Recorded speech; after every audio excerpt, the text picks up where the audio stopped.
네, 하나님은 진리십니다. 아멘. 우리 같이 옆사람에게 인사하겠습니다. 사랑하고 축복합니다. 사랑하고 축복합니다. 사랑하고 축복합니다. 사랑하고 축복합니다. 네. 항상 더 인사하고 더 나누고 하는 것은 너무나 중요한 일인 것 같아요. 교회 와서 뭐 하나님만 보는 게 아니라 같이 나누고 인사하고 축복하고, 그러면 이곳이 진짜 교회가 되고 이것이 천국이 되는 것 같습니다. 우리가 한동안 믿음의 조상인 그 아브라함에 대한 믿음을 계속 살펴봤어요. 그러면서 또 그 다음에 이제 아브라함의 그 인생이 끝난 다음에 그의 믿음을 좀 보고 나서 우리가 또 어떤 것을 좀 나눠볼까? 어떤 고민을 하고 있다가 좀 복음서에 대해서 조금 바라보면서 예수님에 대해서 우리가 좀 더 알아봤으면 좋겠다. 우리가 보통 뭐 마태, 마가, 누가, 그 요한 이 사복음서를 이제 복음서라고 하는데, 보통 이제 하나 정도를 읽고 그 예수님이 난 이제 많이 알겠어, 예수님이 사역에 뭐 했는지 알겠어 하고 넘어가는데, 이 네 가지 사역 복음서가 다 각자의 입장과 그 시선으로 사실은 바라보고 있어요. 그래서 예수님을 우리가 다 같이 봤을 때 어떤 사람을 보느냐에 따라 다 다르는 것처럼, 또 하나님께서 우리 다양한 사람들에게 다양한 모습으로 그 복음서를 제시하고 있다는 거예요. 그래서 우리도 그 사복음서를 다 읽어가야 그나마 우리가 조금씩 예수님에 대해서 발견해 갈 수 있는 것이죠. 그래서 여러분들이 조금 그 누가복음을 이번에 좀 살펴보면서 거기에서 또 주시는 그 하나님의 은혜들을 좀 경험하기를 바랍니다. 누가복음은 누가가 이렇게 적어가지고 하고 있는데요. 이거 보면요, 누가복음 1장 3절에 그 모든 일의 근원부터 자세히 미루어 살핀 바 나는 데오빌로 각하에게 차례대로 쓰어 보내는 것이 좋은 줄 알았으니 라고 하면서, 누구에게 보낸다고요? 데오빌로 각하에게 보낸다고 하면서 자기가 지금 누구에게 보낸지 정확하게 있고, 또 그것에 대해서 구체적으로 이것들을 좀 알기를 바란다. 어떤 일이 일어나는지, 예수님에 대한 어떤 일이 일어나는지 좀 알기를 바란다. 그래서 누가복음 자체가요, 한 장 한 장이 길어요. 여러분 말씀 읽으세요 이러면 시편 같은 거 한 장 읽을 때 좀 마음이 편한데, 창세기도 좀 편해 뭐 이런데, 누가복음 가면 이거 시험에 들어요. 왜 한 장이 안 끝나지? 근데 누가라는 의사가 조금 되게 좀 구체적으로 하나하나 이렇게 서술하게 됐고, 또 대상이 이방인들에게 이렇게 또 전하는 거. 이방인들이 사실 구전으로 커서 예수에 대한 얘기들과 복음에 대해서 듣다 보니까요, 그들에게 좀 구체적으로 한번 정리해서 적힐 필요가 있겠다. 이제 데오빌로에 대해서 뭐 여러 가지 의견이 있습니다. 정말 각하냐, 아니면 그 하나님 믿는 사람들의 총칭이냐라는 여러 가지 이 이야기가 있기는 하지만, 뭐 결과적으로 우리한테 또 이방인에게 전해지는 복음서로 우리가 분명히 역할이 있다라고 생각을 해요. 그리고 또 이거에 가진 특징 중에 하나는요, 누가가 의사여서 그런지 모르겠지만요, 좀 약하고 아픈 자들에 대한 이야기를 굉장히 많이 들어가 있습니다. 이방인들도, 왜냐면 이방인들 자체가, 이방인 그리스도인들 자체가요, 잘 살고 막 뛰어난 사람들이 있지 않아요. 좀, 왜냐면 이방인 그리스도인들 중에 되게 힘들고 가난하고 또 종의 위치에 있고 이런 사람들이 많다 보니까, 이 누가복음도 약간 그런 사람들에 대해서, 그런 사람들이 어떻게 하나님 바라보고, 그래서 가난한 자는 복이 있다 뭐 이렇게, 그런 것들이 굉장히 많이 쓰여 있고, 또 성령에 대해서도 굉장히 많이 좀 나타나는 복음서가 이 복음서예요. 그래서 이방인들이 거하는 그 지역에 있는 이단들에게 휘둘려가지고 막 흔들리는 그 사람들에게 하나님이, 예수님께서 오신 것을 좀 사건에 대해서, 그래서 약간 성경을 보면요, 예수님 공생애 3년 동안 하면서 이렇게 예루살렘에, 제가 요한복음 할 때 몇 번 얘기했습니다. 예루살렘 성전에 3번 올라가고 4번 올라가고 이런 것들에 대해서 이렇게 3년의 주기로 적혀 있다. 근데 여기 이제 마태복음 같은 경우는 딱 왕에 대한, 그래서 시간 순서대로 적혀 있지 않아요. 근데 여기는 좀 최대한 그 역사 순서대로 좀 적으려고 이렇게 노력을 하고 있는데, 좀 여정을 보면 그 갈릴리에서 예루살렘으로 가는 여정으로 이렇게 좀 바라보면서 좀 적혀 있습니다. 그래서 헬라에 대한 표현을 좀 바꿔주는 표현들도 굉장히 많이 있고요. 그래서 조금 여러분들이 좀 봤을 때 길지만, 좀 읽어봤을 때 우리같이 하나님을 잘 모르고 우리 이방인들 살아갔던 우리들이 읽기엔 조금 더 좋은 복음서가 아닐까라는 생각을 좀 가지고 있습니다. 그래서 좀 그런 관점이 있다라는 것 정도 좀 보고 여러분들이 이렇게 말씀 보시면 좋겠어요. 그래서 뭐 1장에 가장 이렇게 중요한 내용들이 사실 굉장히 많이 담겨 있어요. 굉장히 길고 많이 담겨 있는데, 저는 그 아브라함을 제가 보고 있어서 그런지 모르겠는데 사람에 대해서 좀 관점이 가더라고요. 그래서 도대체 여기 처음에 1장에 보면 예수님을 잉태한 이야기, 세례 요한에 대한 잉태한 이야기가 나오거든요. 그러면서 그들의 창가들이 나와요.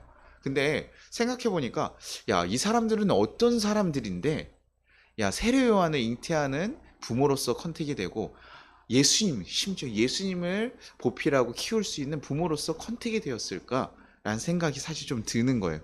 어떤 사람들이었을까? 먼저 여기 먼저 나오는 건 세례 요한의 아버지예요. 사가랴와 엘리사벳이 나옵니다. 뭐 제사장이었어요. 제사장이고 엘리사벳도 제사장의 딸이었어요. 그래서 그들 같은 이렇게 민족끼리 꼭 결혼을 제사장은 하거든요. 다른 타 민족은 절대 안 만나요. 그런데 나이가 굉장히 많았습니다. 지금 굉장히 노 부부예요. 그리고 아이가 없었어요. 아브라함처럼 아이가 없었어요. 그렇죠? 그리고 또 다른 부부가 나오면 젊은 마리아와 요한이 요셉인데, 근데 그 예수님이 잉태한 마리아가 나오잖아요. 근데 거기도 또 젊은 그 부부가 나오게 돼요. 근데 그 두 가정들이 다 신비로운 가정에서 세례요한을 출생하고 그 예수님을 출생하는 모습들이 되게 되는 거죠. 그러면서 좀 그 사람들 살펴봤어요. 이 사람들을 하나님께서 컨택할 때 그냥 하나님이 초이스했으니까, 하나님 컨택했으니까 내가 너랑 만나겠다 뭐 이렇게 했을까? 근데 처음에 딱 한번 보니까요, 이 사람이 특징들이 좀 나와 있는 거예요. 그래서 한번 보면 누가복음 1장 6절에 이 두 사람이 하나님 앞에 의인이니 주의 모든 계명과 규례대로 흠이 없이 행하더라. 저 사가랴와 엘리사벳에게 딱 보고요, 뭐라고 얘기하냐면, 야, 하나님 앞에서 의인이니 모든 계명과 규례대로 흠이 없이 행하더라. 행했던 사람은 하나님 앞에요. 저는 여기서 가장 딱 들어왔던 단어가 누구냐면 하나님 앞에 의인이라는 거예요. 주의 계명과 규례를요, 그 당시에 바리새인들은요 많이 그 율법들을 굉장히 열심히 지켰거든요. 그러면 이 시간이 지금 하나님의 계시가 없는 그 침묵기라 그래서요, 400년 동안 하나님께서 직접적으로 이렇게 계시하는 게 없는 시대예요. 그러니까 되게 암흑기니까요. 제사장들도 어떻습니까? 보직을 가지고 있기는 하지만 자신들이 생각보다 소견대로 살아갈 때가 있어요. 그리고 관행대로 살아갈 때가 있고, 그러다 보니까 어떻게 합니까? 성전에서도 제사장들이 어떻게 해요? 성물들 가지고 돈 장사를 하고 뭐 이런 일들이 일어나고, 바리새인들도 율법을 굉장히 지켜가기는 하지만 겉으로 사람들 앞에서는 되게 큰 의인으로서 보여지기는 하지만 하나님 앞에서 온전한 의인을 잘 못 있잖아요. 그래서 고르반 뭐 이런 거 하면서 아버님께 했습니다 그러고 안 하고, 그러니까 되게 형식적으로 사람들 앞에서는 보이기 위해서 술을 깊은 거 이런 복장 입고 있는 거예요. 여러분한테 딱 입고 오면 앵지 갑자기 좀 그리스인 다워 보이고, 그렇죠? 그리고 기도를 어디서 하는 거예요? 시장 같은 데 가서 사람들 많은 데서 막 기도하고, 여러분한테도 할 때 기도할 때 뭐 더 크게 하면서 막 여러분 하면서, 목소리도 옛날에 뭐 그런 분들이 있었다 그래요. 목소리도 바꾸면서 여러분 막 이렇게 해야지 막 은혜 받는 목소리 되고 막 이런다고 해가지고 그런 거 했다고 하더라고요. 그러니까 사람들 앞에서는 규례와 율법들을 잘 지키는 사람들이 많이 있었어요. 근데 하나님 보시기엔 어땠을까요? 그러지 않았을 수 있다는 거죠. 사람들 앞에서는 의인으로 칭함하지만 하나님 앞에서 지금 이 사람들이 의인으로 칭함을 받았다는 거예요. 그러니까 뭡니까? 이 율법을 주어졌을 때요, 성경을 받아들인 거예요. 성경을 읽으라고 그래도요, 어떤 이들은 하나님의 말씀이라고 생각하면서 거룩하게 하나님의 말씀을 읽고 이것을 어떻게든 지켜가려고 하나님께서 무엇을 원하실까 이런 고민을 하는 순수한 영혼들이 있는 반면에, 어떤 이들은 적당히 하면 되지, 이렇게 어느 정도 하면 되지, 사람들에게 욕만 안 먹으면 되지, 욕 안 먹어야 이 제사장이라는 직업을 잘 할 수 있잖아요. 사람들께 좀 그 인기도 얻어야 되고. 그러니까 그렇게 겉으로 보이는 것에 대해서 하나님께서 분명히 아니다라고 지금 평가를 하고 계신 거고, 근데 이 사가랴와 엘리사벳은 하나님 앞에서 뭐 실수를 안 했다고 생각하진 않아요. 실수가 없다고 생각하진 않지만 그럼에도 불구하고 하나님 앞에서 이런 기준들을 잘 지켜나가고 힘썼다라고 보는 거죠. 하나님께서 항상 우리의 중심과 마음을 보시는 것을 우리가 경험했을 때 보면요, 분명히 이 사가랴와 엘리사벳이 선한 마음으로 그 모든 규례를 어떻게든 지켜가기 위한 순수한 마음으로 노력했다라고 보여지는 것이죠. 그래서 하나님 앞에 정말 의인 살아가는, 남들 다 자기 소견이 옳은 대로 살아가면서 자기 마음대로 살아가고, 그런 가운데서 하나님의 뜻이 무엇일까를 정말 고민하고 살아가는 그들을 하나님께서는 기쁘게 바라보셨다는 거예요. 그러니까 굉장히 주류에 있는 모든 사람이 다 그랬는데 혼자 지금 다르게 가는 거예요. 그러면 어떻게 좀 이단아 같죠? 제사장들 사이에서도 야, 왜 그렇게까지 하냐 뭐 이런 얘기 들을 만한 사람이에요. 굉장히 고지식하고 좀 이런 사람일 수 있는 거죠. 그러니까 우리가 그리스도인으로 사실 살아갈 때요, 가져야 되는 관점이 뭐냐면요, 하나님 보시기에 좋으신가예요. 하나님 보시기에 우리는 어떻게 해야 되는가? 우리가 살아가면서 많은 선택을 하고 결정하고 살아가는데 자신의 상황에 맞게 자신이 분명히 할 수 있을 만큼 제가 금요일 때도 얘기했는데 내가 능력이 있는데도 불구하고 목사가 제가 돈을 막 100억을 가지고 있는데 그러면 좀 요즘 제가 차를 좀 막 보고 있고 차가 소리가 나가지고 이제 바꿔야 될 때가 있고 얘 보내줘야 되는구나 라는 생각이 들면서 고민을 하고 있어요. 신차를 사야 되냐 중고차를 사야 되나 이거 고민하고 있는데요. 그거 보다 보니까요 싼 중고차들 중에 비싼 외제차들이 보여요. 이 돈은 이런 거 살 수 있었어? 이런 생각이 들 때가 있어요. 그리고 사실 좀 돈이 더 많았으면 어땠을까요? 이거 사는데 그렇게 사치가 아닌 정도의 돈이에요. 그럼 어떨까요? 살까 말까요? 뭐 살 수 있죠. 근데 여러분 한번 생각해 보십시오. 목사인데 제가 이렇게 그 목사님들 모임에 갔는데 갑자기 너무 좋은 차 이렇게 외제차 이렇게 벤츠 같은 거 이렇게 우리 장로님 옛날에 있었던 벤츠 그런 것들을 가지고 딱 들어가 봐요. 젊은 목사가. 그럼 또 좀 그렇잖아요. 그렇죠? 그래서 되게 애매해요. 근데 이게 하나님이 보시기 좋을까? 근데 저는 그러게 만약에 벤츠를 타가지고 내가 장기적으로 어디 막 여행을 하는데 그게 필요하다 싶으면 필요할 것 같기도 해요. 제가 요즘 가장 많이 보고 있는 시선은 뭐냐면 안전한 거거든요. 이게 정말 기능이 있고 좀 이렇게 세대를 넘어가는 기능이 있고 좋은 차의 메이커가 아니라 이 차가 좀 운전하기 편하고 안전한 기능들이 정확하게 있는가? 그렇다면 난 하고 싶어. 이러는 그게 근데 외제차든 아니든 상관없는 거예요. 근데 그 마음이 어딥니까? 나는 정말 그런 기능이 좋고 우리 아내가 운전을 안전하게 했으면 좋겠어 가지고 샀는데 사람들이 평가가 사실은 오해할 수 있잖아요. 목사님도 돈 좀 벌었나 봐. 이렇게 얘기하면 어떻습니까? 아니 그게 아니라 이게 이런 건데 라고 하더라도 근데 우리가 사람들은 그런 평가를 할 수도 있다고요. 사람은 어떻게든 평가를 할 수 있어요. 자기네가 보는 대로. 그러나 하나님 보시기에 내가 정직한가 두렵지 않은 그 선한 모습으로 하나님이 정말 내가 가진 거 사치하지 않고 정말 저는 이 기능이 필요해서 했는데요. 이렇게 정말 이렇게 살았으면 좋겠어서 이거 본 건데요라고 당당하게 얘기할 수 있는가?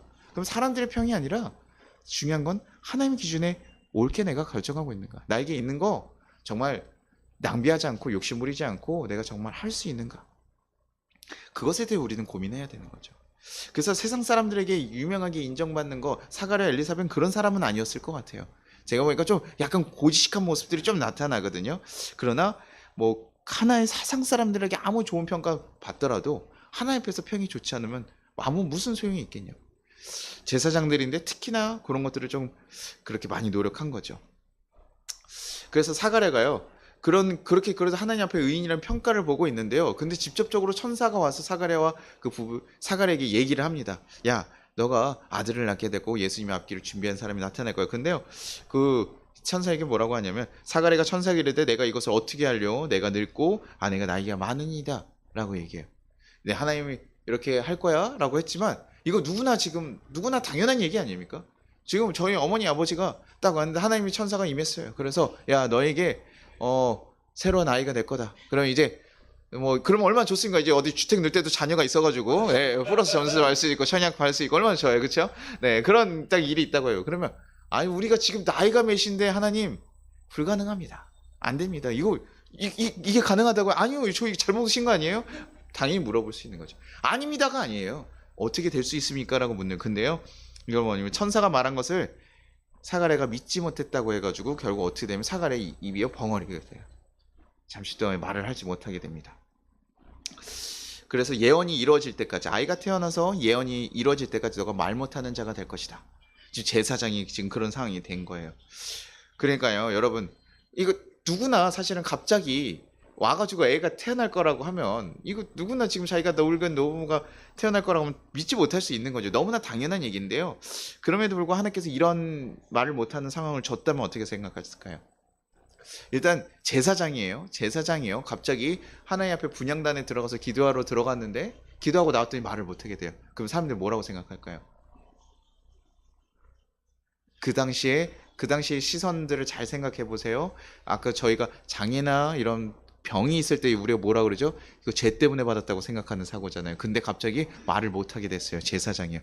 분향단 하나님과 맞이하러 가는 하나님께 그 향을 드리러 갔는데 그쵸? 그럼 뭐라 해요? 누가 심판했다?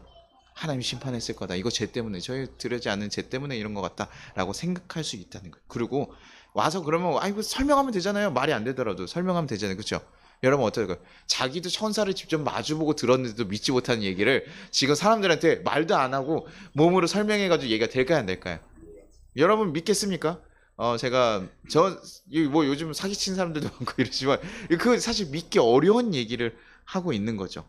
그 사람들이 겉에서는 그래 하나님 하셨어 하지만 다른 생각할 수 있는 거죠. 그러니까 굉장히 사실 비난받을 수 있는 상황이라는 거예요.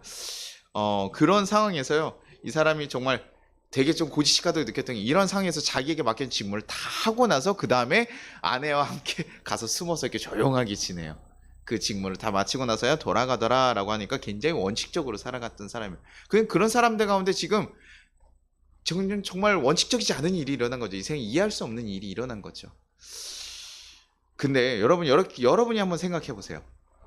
하나님께서 쓰시겠다고 했는데 하나님께서 역사해 주신다고 했는데 우리가 갑자기 입도 막고 설명할 수도 없고 오해도 받게 하는 상황들을 우리에게 주셨어요.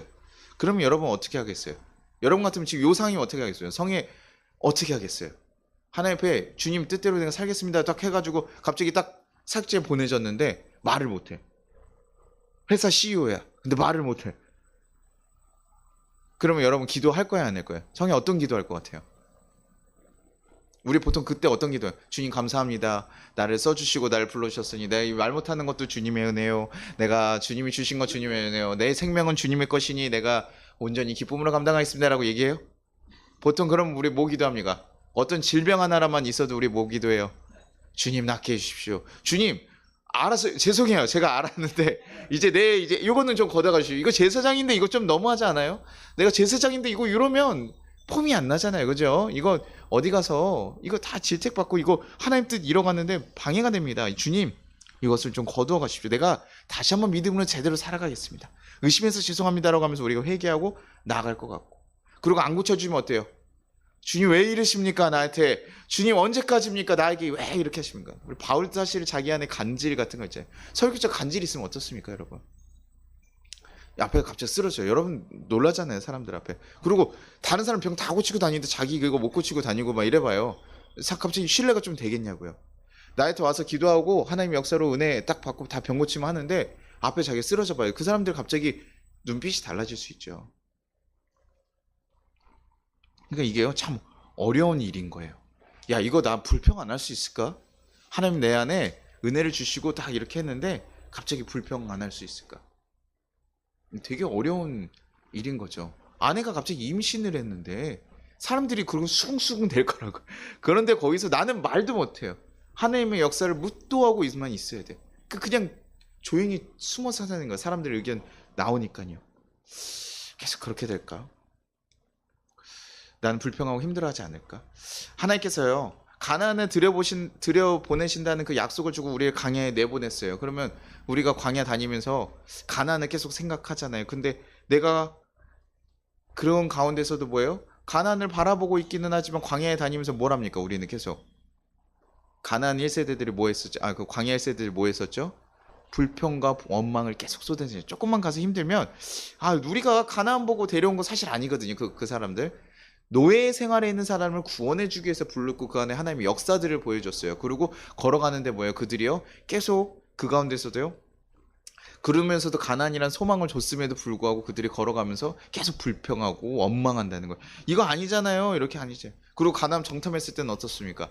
그래 이제 드디어 우리가 보내시려는 가나안 땅에 딱 봤는데 거기 갔더니 원래는 이렇게 호화 궁정처럼 딱 준비가 돼 있을 줄 알았는데 어떻게 해요? 갔더니 장정들 포도도 막 이만하고 과실이 큰 거는 알겠는데 갔더니 그걸 지키고 있는 애들도 뭐예요?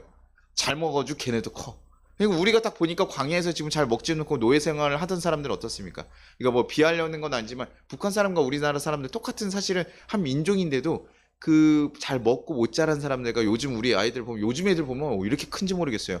야 이게 우리나라 애들이 맞나 싶을 정도로 이만한 애들이 많아요. 그러니까 이게 차이가 나잖아요. 겁이 날 것 같아요. 근데 그 뭡니까 거기서도 딱 가서 그 지키는 사람들이 크니까 그들을 가운데 갔다 오니 정탐꾼들 다 뭐라 그래요? 12명 중 10명이 다 뭐라 그래요?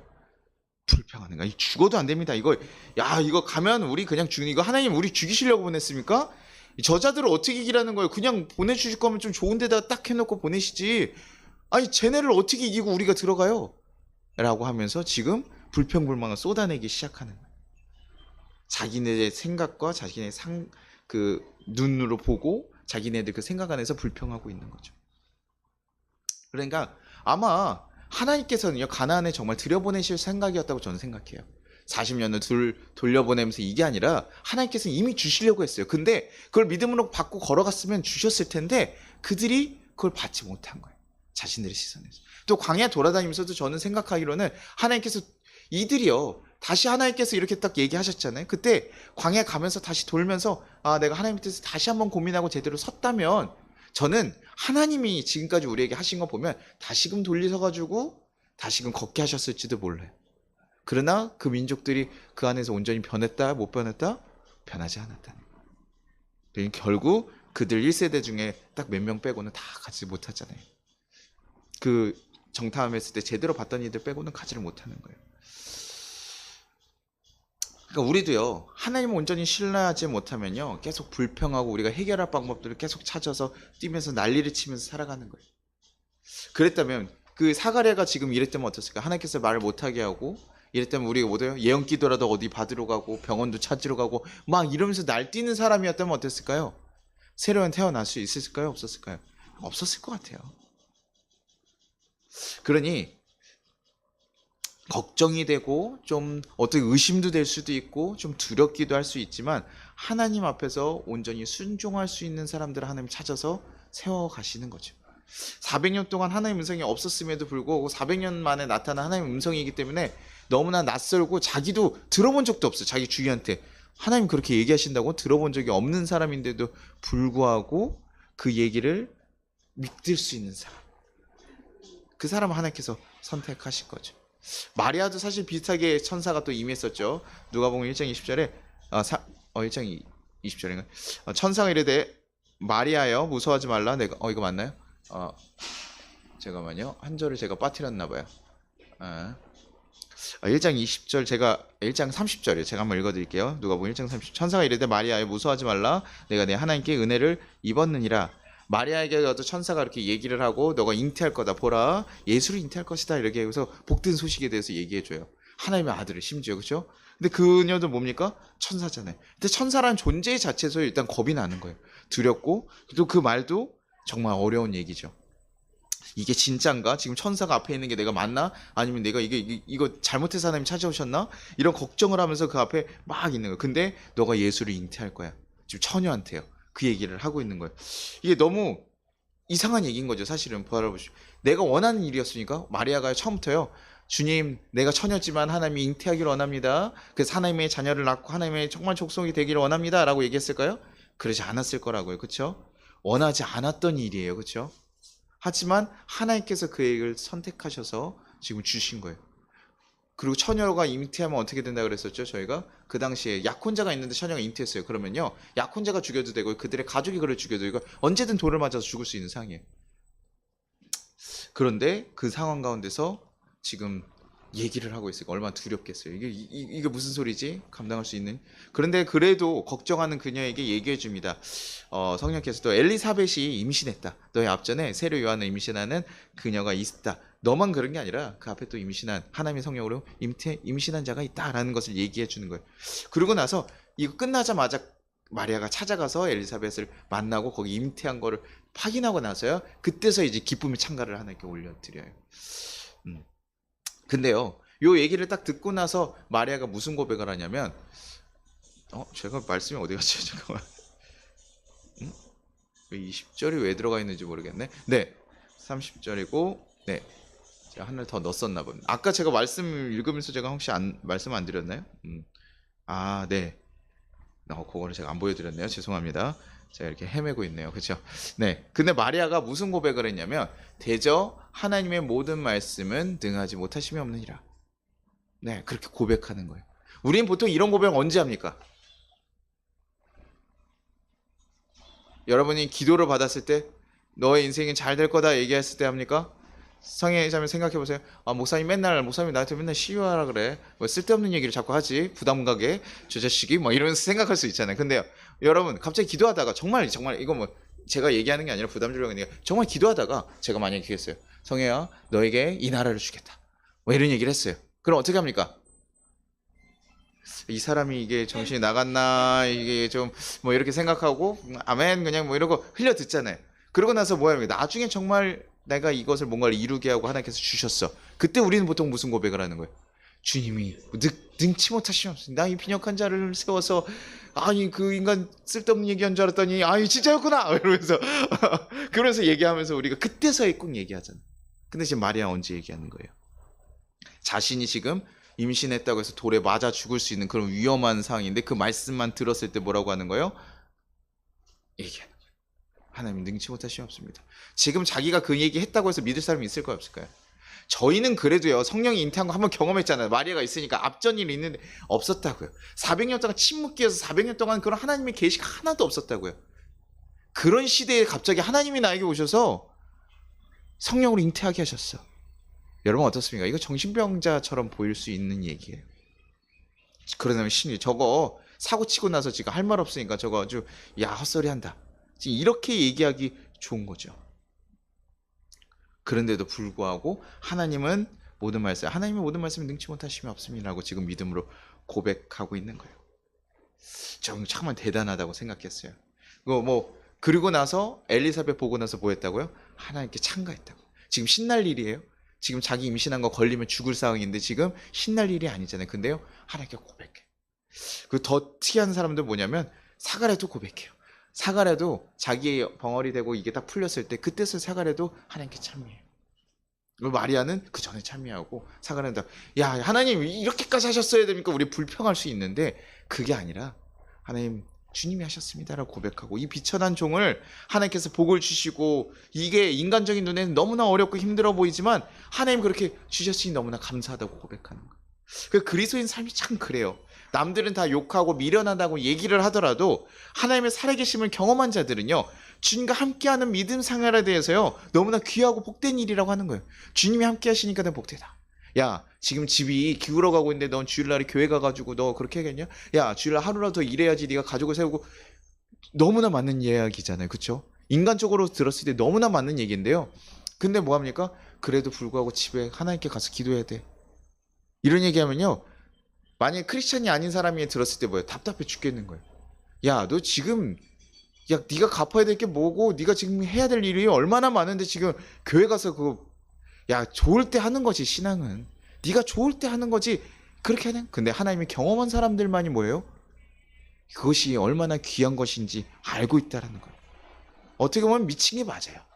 미쳤다는 게 뭡니까? 어떤 상계의 선을 어떤 범위나 한계를 넘었을 때 우리가 미쳤다고 얘기를 하거든요. 그렇게 얘기한다면 우리는 세상 사람들의 기준에 봤을 때요 넘어간 거죠. 그리고 다시 좀 반대로 가면 우리는 이 기준을 넘어가고 새로운 기준을 쫓아가는 삶이 되었다는 거예요. 우리에게는 새로운 기준이 생겼어요. 하나님이 함께 하시는 거, 하나님 안에서 살아가는 삶에 대한 새로운 기준이 적용된 거예요. 그러니요 세상 사람들이 보이기엔 너무나 말이 안 되는 거죠. 목회자 하면서 제가 목회하면서 제 친구들, 직장인 친구들에게 얘기 듣는 것 중에 하나가 뭔지 아십니까? 제가 나 목회를 하고 월급을 받지 않아 라고 얘기를 했을 때 우리 친구들이 뭐 합니까? 야 씨 그럼 뭘 하냐? 그러면 어떻게 먹고 사냐? 아내 덕분입니다 라고 얘기하죠. 제가 얘기하지만 그게 솔직한 얘기이기도 하고요. 목사들이 청빈하게 살아갈 수 있는 이유들은 사실은 사모님들이 누가 벌고 해야 돼요. 저도 제가 상황이 어려우면 제가 나가서 일을 해야 되는 거고. 그러나 그럼에도 불구하고 그거 굳이 왜 가냐? 돈도 안 되는 일인데 얘기할 수 있을까요 없을까요? 일반 사람들이 보기엔 이해가 안 되는 거예요. 왜 그 고생하면서 그 일들을 하고 있어? 왜 그렇게까지 힘쓰고 있어? 하나님께 그런데도 심지어 뭐예요? 찬가를 불러요. 하나님 내 삶을 구원해. 야 지금 네 삶은 지금 바닥으로 치고 있다니까. 근데 뭘 하나님이 구원해 임마. 그러면 집이라도 해결해 주든 야 그 사업에 문제들 해결해 주든 빚도 해결해 주든 가끔 있잖아요. 하나님 빚 해결해 줘 가지고 얘기되는 거. 그래서 뭐 왕의 재정 이런 책들 보면 다 빚을 갚았습니다. 주님이 하셨습니다라고 해서 그런 거 들으면 가끔 저는 잠깐 걱정이 되는 거예요. 그렇지 않은 사람들도 있거든요. 하나님께서 지금 연단의 과정들에 있고 더 하나님을 바라보기 위해서 또 뭐 훈련의 과정들이 있는 사람들도 있고 기꺼이 그 돈을 포기하고 걸어가는 자들도 있는데 그럼에도 불구하고 하나님께서 함께 하시면 다 해결될 것처럼 그러지 않아요. 하나님의 관심은 돈에 있지 않거든요. 우리의 영혼이 하나님 앞에 바로 서는 것에 있고 아까 지금 얘기한 것처럼 이 사람들이 정말 하나님의 믿음으로 하나님께 참가하는 그렇게 하나님 앞에 그런 사람이길 바라는 거예요. 그러니까 하나님이 쓰신 사람들 결국엔 누굽니까? 그 사람들이 뭐 특별하고 대단한 사람이라고 생각하지는 않았어요. 그 사람들에게 지금 주어진 이 역사들이요, 그렇게 좋아 보이는 역사도 아니었어요. 여러분 같으면 감당하실 수 있겠냐고. 갑자기 주님이 오셔가지고 회원 성도한테 성령이 임태하게 했어요. 남편 이거 받아들일 수 있겠어요? 아니, 남편 잘 들어. 성령이 오셨어. 내가 어젯밤 꿈에 천사가 내려와서 나에게 얘기했다고. 남편이랑 이거 쉽지 않죠. 이거를 누가 얘기해. 그런데 그럼 다들 욕하고 남편이랑 싸웠어. 그러면 옆에서 성애가 들었어요. 성애 자매가 듣고, 언니 어떻게 된 일이에요? 어젯밤 꿈에 나에게 성령이 나타나서 믿어요 안 믿어요? 성애 믿을 거야 믿을 거야? 우리 현실적인 우리 성애는 그래서 사랑하는 언니가 얘기했으니까 믿어요 안 믿어요? 기다려. 저도 한번 기다려 볼게요. 아니 내가 봤다니까. 아니, 그리고 제니하고 얘기할 때 어떻게 했습니까? 얘 제나 혜원님과 혜원 언니가 어젯밤 꿈에 환상을 봐서 천사가 임해서 임신했대요. 근데 제니가 봤을 때 어떻습니까? 아니, 야 그거 아닌 것 같은데. 그럼 어떻게? 그래서 재원성이도 그렇지? 그래서 나도 그런 것 같은데 뭐 일단 그렇다고 하니까 내가 그거 뭐 언니한테 얘기할 수는 없고. 이런 쉽지 않은 거. 어렵고 힘든 일일 수 있다. 그럼에도 불구하고 하나님을 온전히 신뢰하고 가는 거. 이 사람들이 특별한 사람이라기보다는 이 어려운 상황을 이렇게 믿음으로 받아들이니까 특별해졌구나라는 걸 저는 느끼게 됐어요. 우리에게 똑같은 사실을 말씀들을 주고 우리에게 기회를 주시기도 해요. 근데 그것을 우리는 진짜 순수하게 하나님이 주신 것이라고 믿고 받아들이는 사람과 이거는 아니지, 이거는 아니야, 이건 이렇게 하면 안 된다니까, 내가 이거 훨씬 잘 알아. 그렇게 쓴 사람이 누굽니까? 어부 같은 사람들. 밤새 물고기를 잡으려고 그물을 던졌는데 못 잡았어요. 근데 갑자기 누가 어부도 아닌데 와가지고, 목수잖아요. 목수가 와가지고 거기다 내려 이러면 여러분 어때요? 기분 나빠요 안 나빠요? 제가 갑자기 제인이 일하는 현장 가가지고 텔 이렇게 해. 제인이 어떻게 했어요? 일단 바로 웃음이 나오잖아요. 네가 뭘 알아? 그렇잖아요. 그쵸? 근데 예수님 목수가 와가지고 얘기하는 거예요. 근데 그것을 베드로는 어떻게 해요? 믿음으로 받아들인 거예요. 밤새 잡아봤지만 안 잡혔지만 그럼에도 불구하고 내가 주님 말씀에 순종해서 내려보겠어. 근데 그때 어떻게 해요? 물고기 경험. 근데 거기서 이게 안 됩니다. 목사님, 목사 할아버지가 와도 이건 아니야. 이렇게 얘기하면서 그거 아니라니까 이렇게 얘기하면 뭐예요? 그러면 그걸 경험하지 못한다는 거예요. 야, 성경에 나왔던 이 사람들이 정말 특별한 것이 아니라 이 사람들이 하나님을 보고 하나님에 대한 믿음으로 받아들일 때는 특별한 겁니다. 광야에서 정탐꾼 갔던 사람들이 하나님이 우리에게 하신다라는 그 말씀 믿고 가나안 주신다고, 이거 정복하게 하면 주신다고 믿었던 사람들이니까요. 그 두 사람은 갔다 와서도 뭐라 그랬어요? 여호수아 갈렙은 갔다 와서 뭐라 그러냐면 하나님이 저거 우리에게 허락해서 주실 것이다 라고 얘기했어요. 10명이 지금 아니야, 야 가면 죽어, 100% 저거 가면 죽어. 쟤네들한테 한 4-5명이 달려붙어도 안 될 것 같아. 걔네는 그 무기도 좋고 등치도 크고 야 싸웠다고 우리 죽을 것 같아 라고 얘기를 하고 있는데 거기서 딱 2명만이야. 그 백성 중에 누구예요? 딱 2명만 지금 얘기하고 있는 거예요. 하나님이 주실 거다. 하나님이 주실 거다. 저도 개인적으로 그래요. 저희가 집을 계약하고 막 이랬을 때 저희가 뭐 1,000만 원 딱 있었는데 집을 어떻게 뭐 계약하는가? 저는 청약이란 건 누치도 않았죠. 근데 목사님들이 얘기를 해서 됐고, 저희 아내가 제가 보면서 참 믿음이 대단하다고 생각하는 거는, 저희 아내가 하나님이 주실 거면 그 카풀돈도 주시겠지라고 해요. 근데 제가 돈을 모으고 이거 대출 서류 쓰고 하면서 제가 모든 그 계약서에 제가 있는 모든 돈을 틀었었거든요. 그 사실은 그 다음번에 평생 동안 벌어본 적이 없는 돈을 갚아야 되는, 그걸 내야지만, 뭐 대출도 아니고 내야지만 이게 뭐가 진행이 되는데, 야 내가 평생 1억을 번 적이 없는데 1억 넘는 돈은 어떻게 내지? 이게 제가 가지고 있는 생각이에요. 그러니까 포기하려고 했는데 그때서야 저희 아내의 믿음이 참 대단한 거예요. 처음에는 이 생각이 없는 건가? 야 그거 했다가 계약금 다 날릴 수 있어. 두렵잖아요. 그럼에도 불구하고 아내가 그렇게 얘기하고 저도 그래 한번 가보자, 걸어가보자, 하나님께서 어떻게 하시는지 한번 보자 라고 생각하고 사실 갔어요. 그래서 저희는 사실 정말 은혜로 사실은 어떻게 계약하고 들어갔습니다. 그래서 여러분 믿음으로 하면 여러분 집을 계약합니다가 아니에요. 저희에게는 사실은 그렇게 거처가 필요했고 어려운 상황 가운데 하나님께서 그걸 보게 하시고 또 걸어가게 하시더라고요.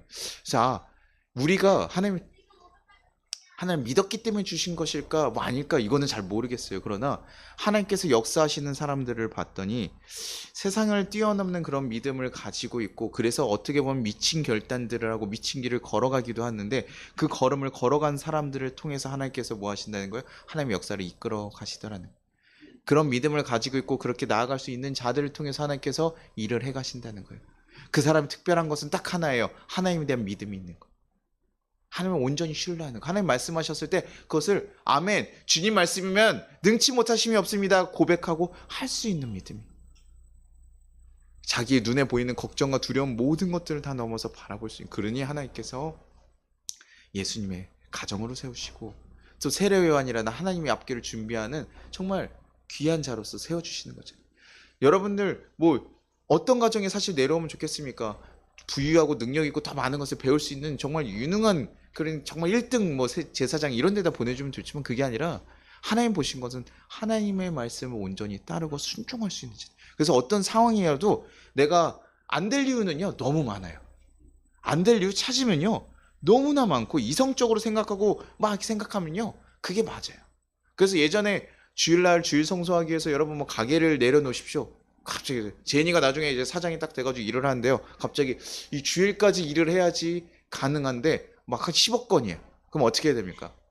뭐 당연하게 그냥 10억 건 정도 하고 목사님 제가 10을 좀 할게요. 이러면서 그거 뭐 당연한 생각이죠. 우리 사업가들의 마인드 그렇죠? 근데도 믿음을 가진 사람들이 어떻게 하냐면 기꺼이 그거를 포기하기도 했다는 거예요. 죄송한데 제가 주일날은 주일날 성소해야 되기 때문에 제가 못할 것 같습니다 라고 순수하게 사실 얘기를 하고 걸어간 자들 많아요. 걱정이 왜 안 되겠습니까? 큰 계약권을 놓치기도 해야 되고 주일날 장사하는 분들에게 사실 주일날 나오라는 게 되게 어려워요. 주일날 대목이잖아요. 근데 그것들을 포기하고 오르는 게 쉽지 않거든요. 예전엔 어렸을 땐 순수한 마음으로 했어요. 아 하나님 믿으면 믿음을 해야 되는 거 아닌가? 참 아무것도 몰랐던 거. 그 사람들의 짊어져야 될 삶의 무게를 생각 안 하니까 그거 당연히 그렇게 해야 되지. 주일 성수해야지. 쉽게 얘기하는데 정말 쉬운 얘기 아니에요. 그들이요 정말 미치지 않고는 불가능한. 근데 그 미친 사람들을 하나님께서 들어 사용하시다. 하나님 그 미친 사람들을 통해서 하나님께서 일하신다. 나의 죽음조차도 하나님이 쓰시면 쓰시겠다고. 주님 내가 이거 돌 맞춰서 죽는 것이 나의 역할이라면 내가 그렇게 하겠습니다라고 하는 그 고백을 한 사람들을 통해서 하나님께서 하나님의 역사의 한 걸음을 만들어 가시고 쓰입니다. 뭐 우리가 뭐 다 예수님 되려고 하는 거 아니잖아요. 그렇죠? 여러분 예수님 제자도 어려워요. 여러분 예수님 제자가 되려고 마음 있으십니까? 성에 예수님 제자가 되고 싶어요 이런 얘기 고백한 적 있어요 없어요? 없어요? 왜 없어요? 왜 믿음을 가지고 성교까지 갔는데 예수님이 제자가 되겠습니다 이런 얘기가 없었어요? 예. 한 번도 없어요. 다행입니다. 순교의 길은 걷지 않겠어요. 그렇죠? 예수님 제자를 어떻게 해요? 우리가 그렇게 가잖아요. 그렇죠? 되게 어려운 거죠.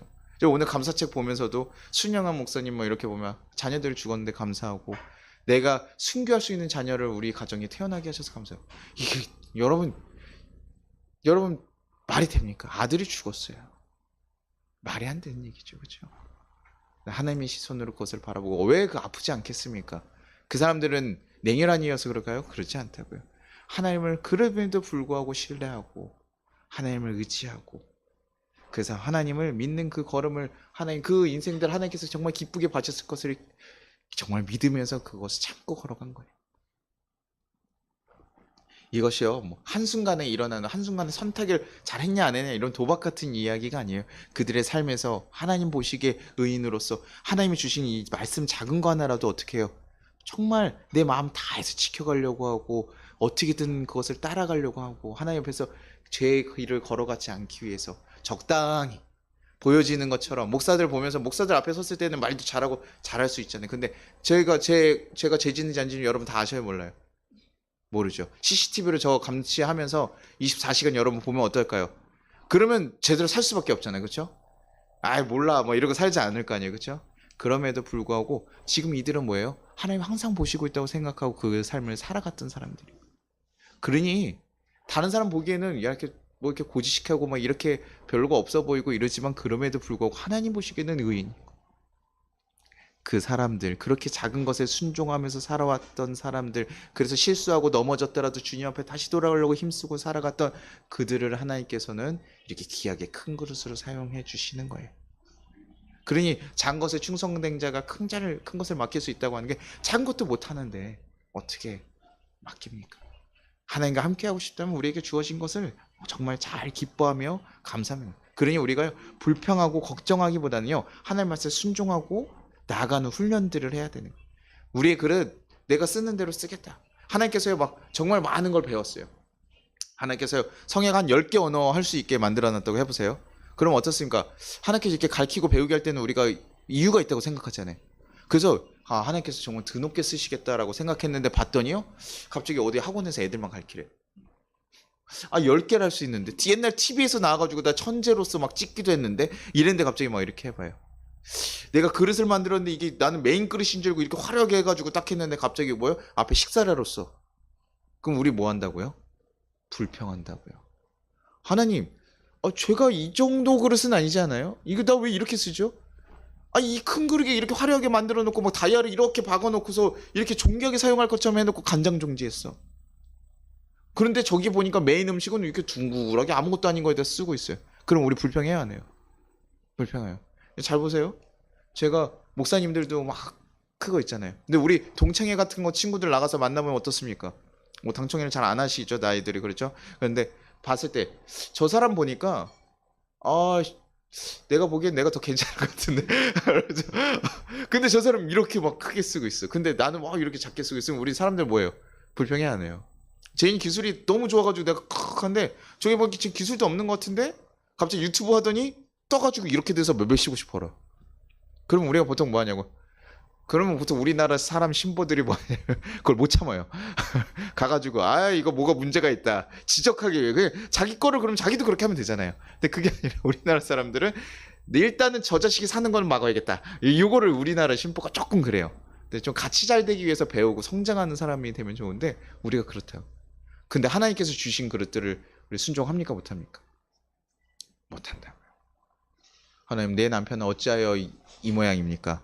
주님 저 TV에 나오고 괜찮은 자들도 있었고 저기 보니까 길거리에 보니까 참 괜찮은 사람들 많은데 주님 왜 이놈입니까? 그래서 우리가 얘기하고 그렇죠? 불평하고 불만하고 근데 우리가 그것을 순종하지 못하니까 그렇게 돼.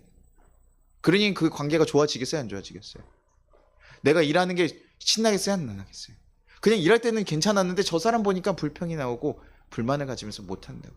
하나님이 주셨다는데 하나님이 주신 거라는데 우리가 그것을 받아들이지 못하면 우리 그것을 감사하고 살아갈 수가 없는 거예요.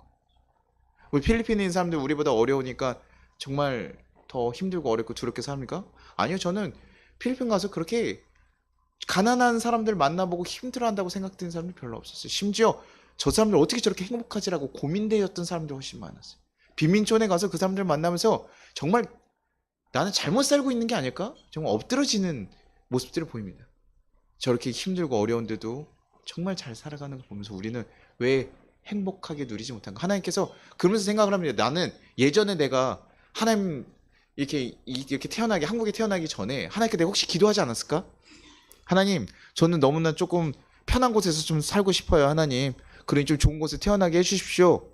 그래서 하나님께서 내 기도를 응답해서 내가 한국에 태어날 수 있었어요. 그렇죠? 근데 뭐야 보니까 미국도 좋아 보이고 유럽들 보니까 좋아 보이는데 저기 안 보내주고 여기 보냈지. 근데 나는 그 전에 더 힘든 것들을 사실 피해서 왔을 수 있어요.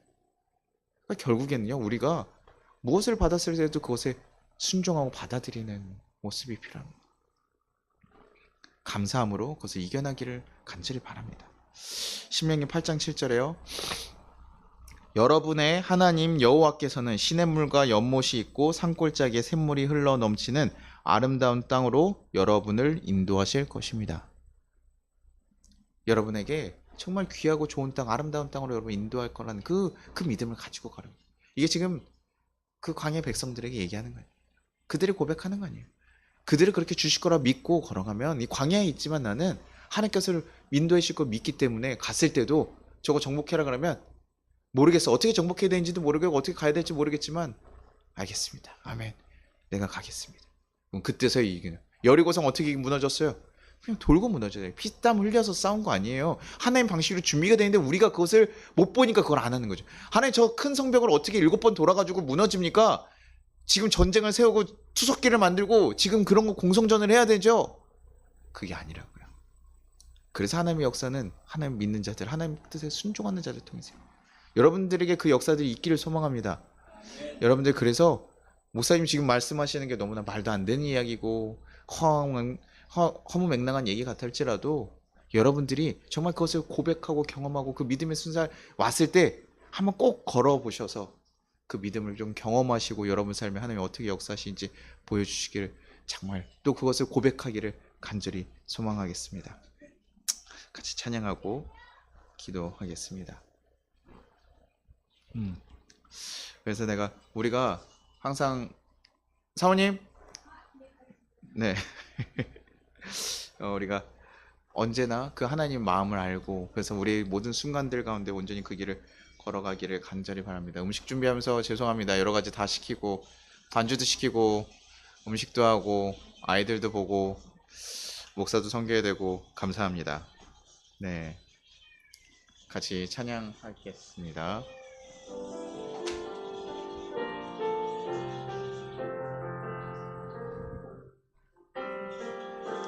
삶의 작은 일에도 그 마음을 알기 원하네. 그 길, 그 좁은 길로 가길 원해.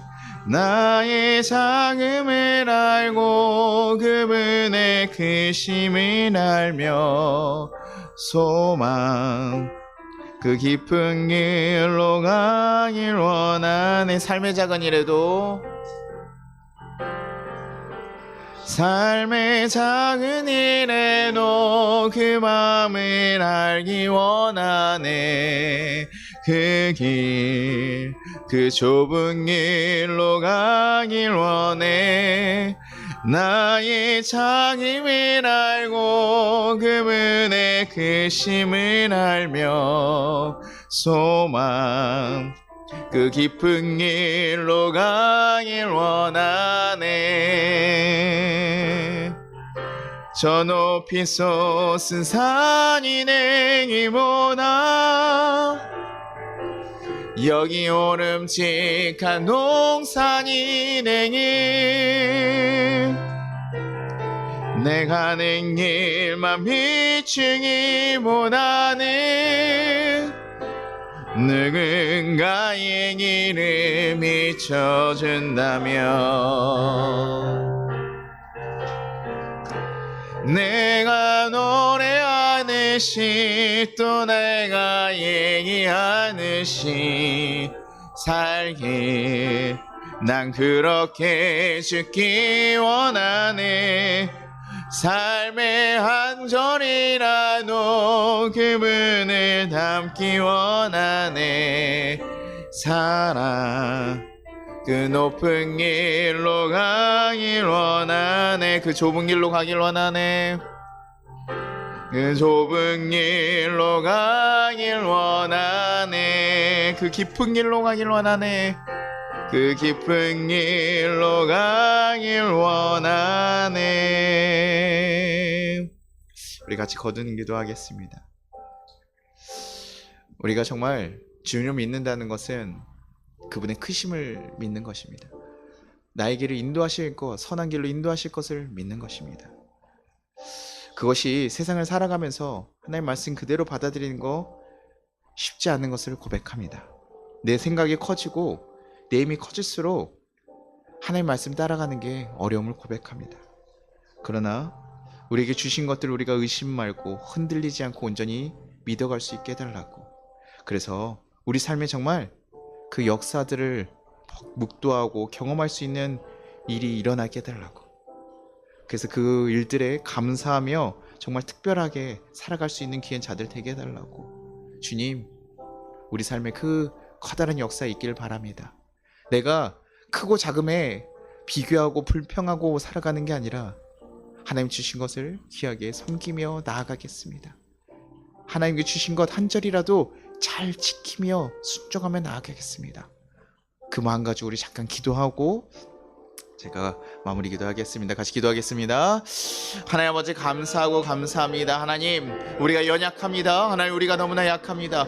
우리의 생각과 우리의 하나님 시선으로 바라볼 때 불가능하고 어렵고 두려운 일들이 많습니다. 하나님, 걸어가시라고 한 그 길이 왜 이렇게 어려워 보이고 가시밭 같고 하나님 어려운 것만 있습니까? 좀 더 편한 길은 없습니까? 더 쉬운 길은 없습니까? 라고 고백할 때도 있습니다. 그러나 주님, 다시 한번 주님 말씀 바라보고 신뢰함으로 걸어갈 수 있게 하시옵소서. 하나님 주신 것을 온전히 기뻐 기뻐하며 누리며 걸어갈 수 있게 도와주시옵소서. 주님 함께 하시기를 간절히 소망합니다. 주님 지켜주시기를 간절히 소망합니다. 하나님께서 역사하여 주셔서 하나님의 커다란 뜻을 온전히 이뤄갈 수 있는 자들 되게 하시고, 하나님의 정말 마음을 더 깨달아 알 수 있어서 두렵고 하나님 걱정하며 살아가는 자들 아니라 하나님의 가라고 하신 가운데 온전히 순종함을 감으로써 하나님의 역사들을 경험하고 누릴 수 있는 자들 되게 도와주시옵소서. 주님 지켜주시옵소서. 주님 붙잡아 주시옵소서. 주님 우리를 거룩하게 세우시며 거룩한 길로 걸어갈 수 있게 도와주시옵소서. 하나님 함께 하실 줄 믿습니다. 하나님의 뜻으로 함께 하실 줄 믿습니다. 주여, 그래서 우리가 하나님의 역사를 경험하고 고백하며 새로운 길과 새로운 기준으로 새롭게 살아갈 수 있는 하나님의 자녀들 되게 하시고 하나님의 가정들 되게 하시옵소서. 그 어떤 것에도 넘어지지 않게 하시고 온전히 주의 길을 걸어갈 수 있는 자들 되게 도와주시옵소서. 주여, 우리를 붙잡으시며 새로운 길을 걸어갈 수 있는 거룩한 역사들이 우리 삶에 일어나게 하여 주시옵소서. 하나님의 역사하신 것을 우리 삶에서 고백하고 경험하며 살아갈 수 있는 자들 되게 도와주시옵소서. 하나님의 살아계심을 고백하며 믿을 수 있는 귀한 믿음들이 우리 가운데 임하게 하여 주시옵소서. 감사드리고 하나님, 이 세상 그 어떤 것보다 크고 강하신 분임을 고백합니다. 우리의 작은 생각으로 하나님이 이 세상을 바라보며 앞날을 걱정하며 두려워하며 살아갈 때가 많았음을 고백합니다. 내 생각으로는 안 되고 걱정스러우니 불평하고 원망할 때가 많았음을 고백합니다. 그러나 주님, 우리에게 대한 선한 계획들을 가지고 계시고 우리를 너무나 사랑하셔서 죽기까지 우리를 사랑하신 그 사랑을 우리가 경험하게 하여 주옵소서. 그 사랑을 다시 한번 바라볼 수 있게 하여 주옵소서. 그래서 하나님, 그 어렵고 가시밭같이 보이는 그 길을 하나님 기쁨으로 걸어가게 하여 주시옵소서. 하나님, 그리고 그때 하나님께서 우리에게 인도하신 그 귀한 선물 같은 삶을 고백하고 경험할 수 있기를 간절히 소망합니다. 하나님께서 주시는 그 역사들을 경험하는 삶이 되기를 소망합니다. 하나님의 살아계심을 고백하는 삶이 되기를 소망합니다. 주님, 그렇게 하나님과 동행하는 귀한 역사의 삶을 살아갈 수 있게 도와주시옵소서. 하나님, 귀하게 하나님에 대한 귀한 믿음 가지고 있는 자들 하나님께서 들어 사용하실 줄 믿습니다. 주님, 우리가 그 믿음을 가지고 하나님께 앞에 나아가기를 소망합니다. 부족한 우리들을 사용하여 주시고 우리 길을 새롭게 인도하여 주옵소서. 하나님과 걸어가는 그 복되고 귀한 길로 걸어갈 수 있게 인도하여 주옵소서. 그래서 하나님, 나만 왜 이렇게 고생하고 나만 이런 것들 감당하느냐라고 고백하는 것이 아니라 나와 함께 계신 예수님을 발견하게 하시고 내가 그분과 함께 동행함을 더 고백할 수 있게 인도하여 주옵소서. 그렇게 한 주간 또 살아가면서 주님의 역사 가운데 하나님 살아갈 수 있는 귀한 우리 가정들 되기를 소망하며 감사드리고 예수님의 이름으로 기도합니다. 아멘. 우리 주기도문 하겠습니다. 하늘에 계신 우리 아버지여, 이름이 거룩히 여김을 받으시오며 나라가 임하시오며 뜻이 하늘에서 이루어진 것 같이 땅에서도 이루어지이다. 오늘 우리에게 일용할 양식을 주시옵고 우리가 우리에게 죄 지은 자를 사하여 준 것 같이 우리의 죄를 사하여 주시옵고 우리를 시험에 들게 하지 마시옵고 다만 악에서 구하시옵소서. 나라와 권세 영광이 아버지께 영원히 있사옵나이다. 아멘. 지금은 우리 주 예수 그리스도의 은혜와 우리 하나님 아버지의 무한하신 사랑과 우리를 보호하신 성령의 감화 감동하심이 이 세상을 살아가는 우리 모든 성도들 가운데 하나님의 말씀을 순종하고 살아가는 모든 자들을 위해 이제부터 영원토록 함께 하시기를 축원합니다.